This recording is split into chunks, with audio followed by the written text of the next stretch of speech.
il était son homme de confiance.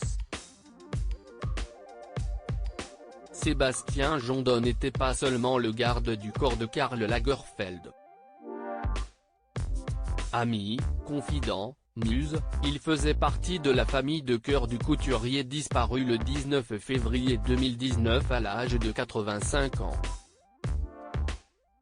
2 ans après la mort du styliste, celui qui l'a accompagné jusqu'à son dernier souffle s'apprête à sortir un livre intitulé Ça va, cher Karl aux éditions Flammarion, dans lequel il raconte son quotidien en compagnie de Karl Lagerfeld tout en livrant une facette méconnue de ce personnage qui demeure assez énigmatique. Dans une interview accordée à Madame Figaro, l'homme de 45 ans, explique avoir voulu à travers ce livre mettre en avant des qualités de Karl Lagerfeld dont peu de gens avaient connaissance, à savoir son amour des autres, son humanisme et sa grande générosité.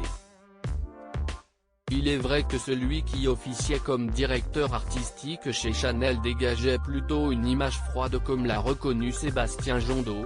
Les gens ont la vision d'un personnage froid comme un mur, caché derrière ses lunettes.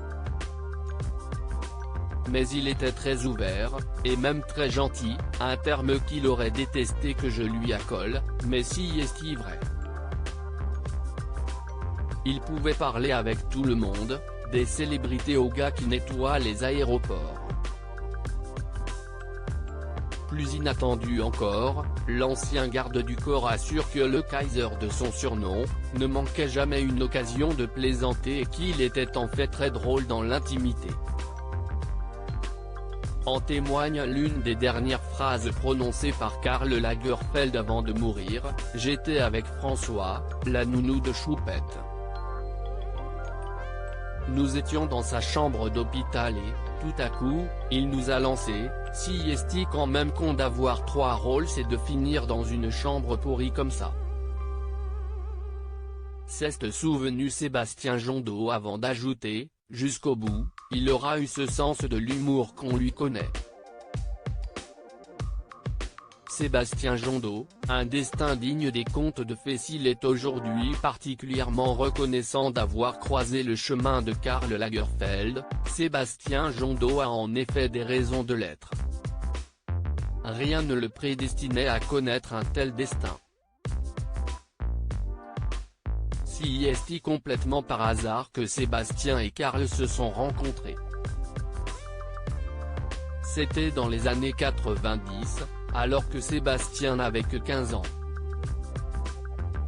À l'époque, le jeune homme qui a grandi en banlieue, enchaîne les petits boulots et accompagne son beau-père pour transporter des meubles chez un client tout particulier, Karl Lagerfeld.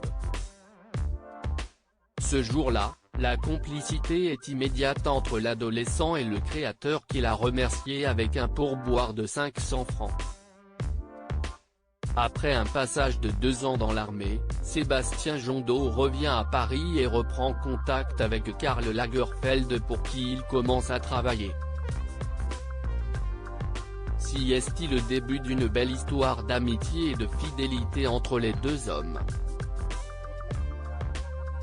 Karl permet à Sébastien d'intégrer les milieux les plus prestigieux dont celui de la mode. Il le fait défiler pour Chanel et lui permet également de créer une collection pour sa marque éponyme. Aujourd'hui Sébastien Jondot figure même dans la liste très restreinte des héritiers du couturier aux côtés de Baptiste Giabiconi.